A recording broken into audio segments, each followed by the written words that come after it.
I grew up in London, England. At 15 years old, I didn't have any friends.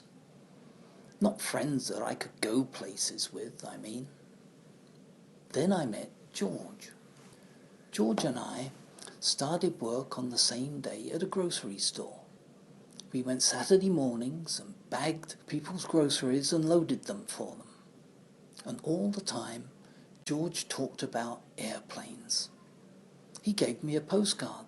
"Here, my dad flies these," he said. "He's a pilot." I looked at it, and there was a black and white photo of an airliner. I put it into my lunch box so that it wouldn't get damaged or creased or lost even. About a month or so afterwards, George asked me if I wanted to go to an air show. By that time, I really liked George. Although he was a year older than me, he wasn't bossy.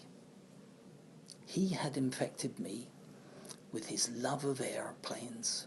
His parents drove us on a hot July day to the show.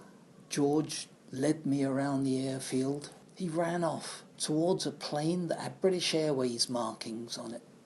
"Here," he said, "this is the one in the photo I gave you." "Wow," I said, "it really is impressive." What he said next was deafened because a formation team flew overhead and they just were flying so close together. I told George that this was the best day of my life. A couple of months later, George told me that he and his family were going to live in Canada.